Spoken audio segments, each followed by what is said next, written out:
दोस्तों, मेरा नाम प्रताप है और ये घटना दिसंबर के महीने में घटी थी।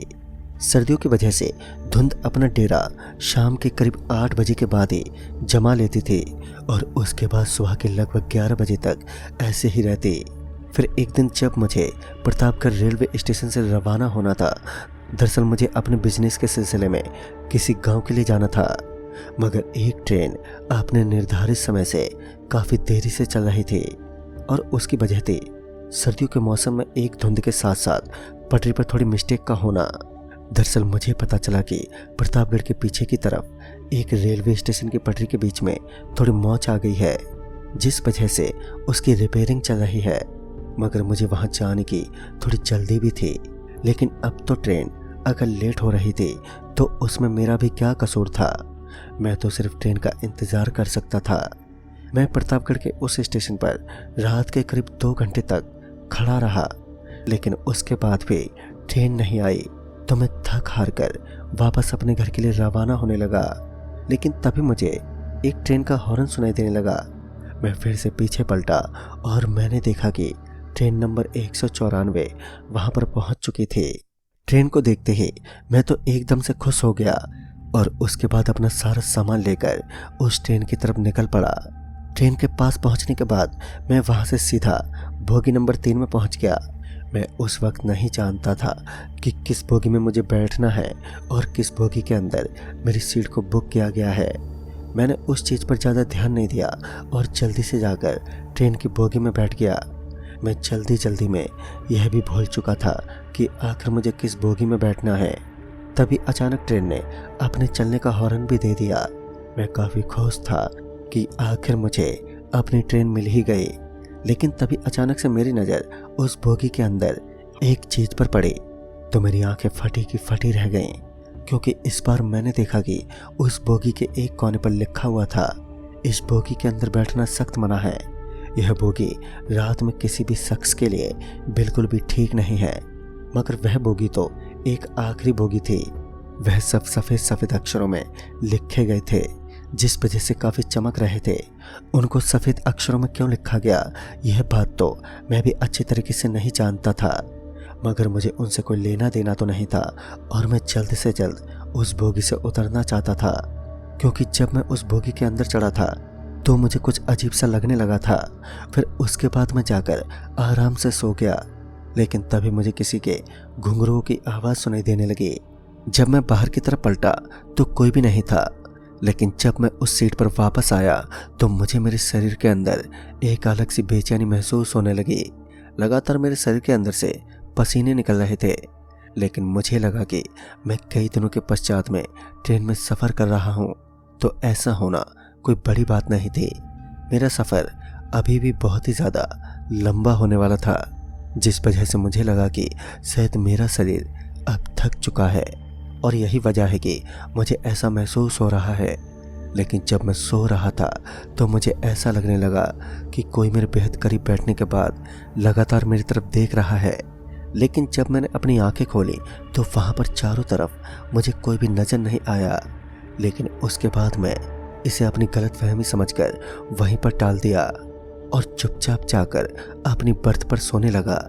अभी मैं सो ही रहा था कि मुझे अपने कानों में धीमे धीमे कुछ आवाज़ सुनाई देने लगी। तुम सिर्फ मेरे हो और मैं तुम्हें छोड़कर नहीं जाऊंगी, तुम्हें अपने साथ ही लेकर जाऊंगी। मैं जब नींद से जागा और इधर उधर देखा तो पता चला कि मेरा ये एक वहम था, क्योंकि चारों तरफ एक बार फिर कोई नहीं था। अब सच में मुझे ऐसा लगने लगा कि हो ना हो इस बोगी के अंदर कुछ तो ऐसी गड़बड़ है जिस वजह से यात्री इस बोगी में बैठने से डरते हैं। सरकार उन्हें इस बोगी में बैठने के लिए हमेशा ना ही करती है। मगर मैंने उसके बाद एक बार फिर इसे अपनी गलतफहमी मानी। लेकिन अब मुझे कुछ कुछ तो महसूस होने लगा। मुझे बार बार यही लग रहा था कि इस बोगी के अंदर कुछ तो ऐसी गड़बड़ है। लेकिन अब मेरा दिमाग पूरा खिसक चुका था, मेरी समझ ही नहीं आ रहा था। लेकिन उसके बाद एक बार फिर मुझे ऐसा ही लगा कि शायद नींद की वजह से मेरा दिमाग खिसक चुका है, अब मुझे थोड़ा आराम करना चाहिए। यही सोचकर मैं वापस से अपनी बर्थ की तरफ चल पड़ा। मैं अभी जाकर फिर से सोने लगा, लेकिन अब मुझे नींद ही नहीं आ रही थी। लेकिन ये क्या, अचानक से मेरी आंख लग गई। उसके बाद मैंने देखा कि मैं उस बोगी के जस्ट ऊपर खड़ा हूँ और वहाँ मेरे करीब एक लड़की खड़ी है जो मेरी बाहों में एकदम से लिपट गई। फिर जब मैंने अपने आप को किसी की बाहों में देखा तो मैं एकदम से हैरान रह गया और साथ ही मैंने देखा कि अब मैं एक बोगी के ऊपर खड़ा हूँ। फिर अचानक से सामने आने वाला बिजली का खंभा जो कि सीधा आकर मेरे सर में लगा, मैं एकदम से नीचे गिर पड़ा। फिर अचानक से मैंने एक बार फिर वही शब्द सुने, तुम सिर्फ मेरे हो और अब मैं तुम्हें अपने साथ लेकर जाऊंगी। ये सुनकर तो मैं अचानक से पसीने से तरबतर डर के मारे कांपते हुए एक बार फिर उठा। दरअसल मेरा यह एक बहुत ही खौफनाक सपना था। सच में ये सपना बहुत ही ज्यादा डरावना और भयानक था, लेकिन भगवान का शुक्र था कि यह केवल एक सपना ही था। लेकिन तभी अचानक से ही एक आदमी उस बोगी के अंदर दाखिल हुआ। जैसे ही वह आदमी उस बोगी में पहुंचा तो मैंने उस आदमी को कहा, अरे भाई साहब, आपको कौन से स्टेशन पर जाना है? तो उसने मुझे अपने स्टेशन का नाम तो नहीं बताया, क्योंकि उसे भी अपने स्टेशन का नाम मालूम ही नहीं था।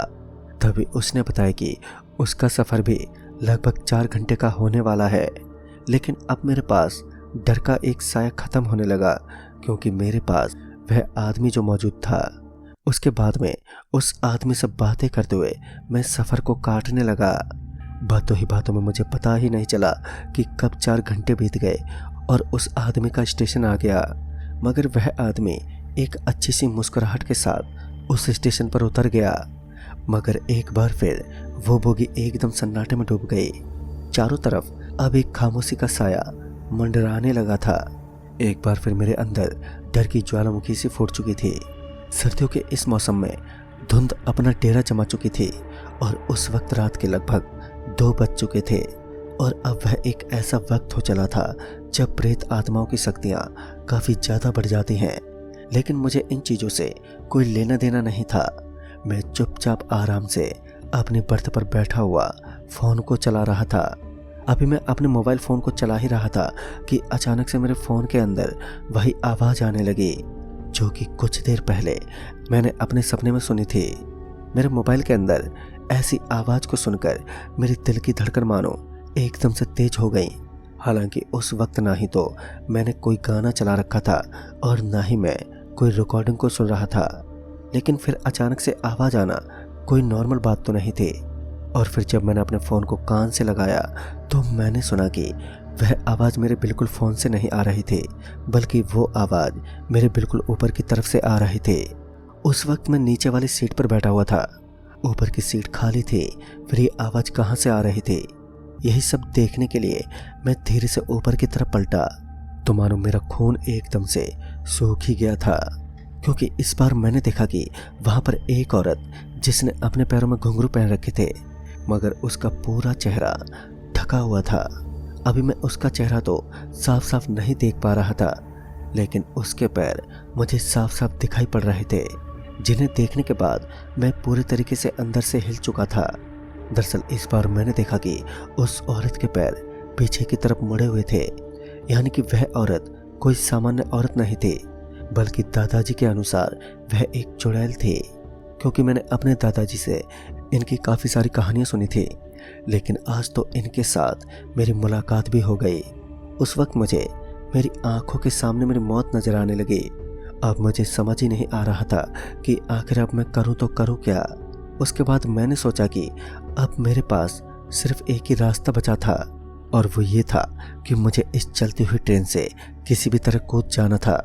लेकिन यह बात भी बिल्कुल सही थी कि वह चुड़ैल तो मुझे मारती या फिर नहीं मारती, उसका तो मुझे पता नहीं। अगर मैं ट्रेन से कूद गया तो फिर पक्का मेरी मौत निश्चित थी। ऐसे में मैंने कुछ देर इंतज़ार करना ही ठीक समझा, ताकि कोई स्टेशन आने पर मैं जल्दी से उतर जाऊंगा। लेकिन तभी किसी ने मुझे एकदम से पकड़ लिया। फिर मुझे ऐसा महसूस होने लगा कि मैं किसी की बाहों के अंदर अटक चुका हूँ, और फिर मैंने एकदम से अपने आप को बर्थ पर लेटा हुआ पाया। फिर जब मेरी नज़र मेरे करीब खड़ी एक लड़की पर पड़ी तो मैंने देखा कि मेरे एकदम करीब एक बहुत ही खूबसूरत सी औरत खड़ी हुई नज़र आ रही थी, जो कि इस वक्त मेरे सामने एक नग्न अवस्था में खड़ी थी। उसे देखने के बाद मैं तो ये समझ चुका था कि भले ही ये एक खूबसूरत हो, लेकिन यह एक चुड़ैल है। ऐसे में यहाँ से मेरा निकलना ही मेरे लिए बिल्कुल उचित था। लेकिन शायद मैं उसके शिकंजे में बहुत ही बुरी तरीके से अब फंस चुका था। मैंने अपनी पूरी ताकत लगाई और फिर वहाँ से एकदम से खड़ा हुआ और फिर अचानक से उस बोगी के दरवाजे के मैं पास पहुँच गया।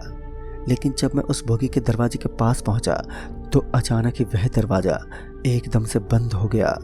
मुझे एक पल का भी समय नहीं मिला और फिर अचानक से मुझे ऐसा महसूस हुआ कि कोई अपने एक ठंडे ठंडे हाथ मेरे बदन के ऊपर लगातार घुमा रहा है, जिस वजह से उस ठंड के अंदर बहुत ही ज़्यादा ठंड महसूस कर रहा था मैं। लेकिन जब मैं पीछे मुड़ा तो मुझे वहाँ पर कोई भी नहीं दिखा। लेकिन जब एक नज़र मैंने एक बार फिर दरवाजे पर मारी तो मैंने देखा कि वह औरत ट्रेन की छत से उल्टी नीचे लटकी हुई थी। उसे देखने के बाद मेरे तो हर एक रोम रोम में डर का खून बहने लगा।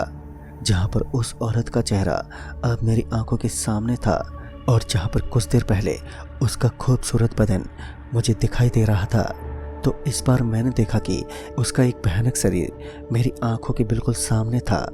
जहाँ पर वह कुछ देर पहले मेरे साथ कुछ करने के लिए तरस रही थी, तो अब वह मुझे मारने के लिए तरस रही है। लेकिन तभी अचानक से ट्रेन झटका खाने लगी, जिस वजह से अचानक ही मैं नीचे गिर पड़ा। और फिर जब मेरी आंखें खुली तो मैंने देखा कि अब वहाँ पर कोई भी मौजूद नहीं था। उसके बाद जब मैंने अपनी नज़रें चारों तरफ दौड़ाई तो मैंने देखा कि अब उस बोगी के अंदर चारों ओर केवल और केवल कचरा फैला हुआ था, मानो उस बोगी में कई सालों से कोई भी मनुष्य दाखिल नहीं हुआ हो। कुछ देर पहले वह एकदम चमक रही थी और ऐसे में उसका ऐसा होना मुझे समझ में तो नहीं आया, मगर उसके बाद मैंने देखा कि ट्रेन एक स्टेशन पर रुकी हुई थी। मैं तुरंत ही ट्रेन से बाहर निकल गया और फिर वहाँ से बोगी नंबर 6 में पहुँच गया। फिर उसके बाद जब मैं उस बोगी में पहुँचा तो मैंने देखा कि वहाँ चारों तरफ यात्री बैठे हुए थे और सब कुछ एकदम सामान्य लग रहा था। मुझे डरा हुआ देखकर एक आदमी ने मुझसे पूछा, तो मैंने उस आदमी को मेरे साथ घटी पूरी घटना के बारे में बताया। तब जाकर मुझे पता चला कि कुछ सालों पहले उस बोगी के अंदर एक दुल्हन की मौत हो गई थी। दरअसल उसके ससुराल वालों ने उसके साथ काफ़ी गलत सलत किया और फिर उसे हमेशा हमेशा के लिए घर से बाहर निकाल दिया। फिर वह इस ट्रेन में दाखिल हुई, मगर अंतिम बोगी के अंदर बहुत ही कम लोग बैठते थे। ऐसे में उस औरत की तड़प तड़प कर मौत हो गई, जिसके बाद उसकी आत्मा अपनी हवस को मिटाने के लिए किसी भी आदमी को ढूंढती है। जो भी मर्द उसे मिल जाता है वह उसके साथ संभोग करने के बाद उसे मौत के घाट उतार देती है। लेकिन तुम्हारी किस्मत अच्छी थी कि ट्रेन जल्दी ही रुक गई। लेकिन दोस्तों, उस दिन भगवान का शुक्र था कि मेरी जान बच गई, वरना शायद उस दिन उस औरत की हवस का मैं शिकार बन जाता और किसी को पता भी नहीं चलता। तो दोस्तों, इस कहानी में बस इतना ही। तब तक के लिए बाय एंड टेक केयर।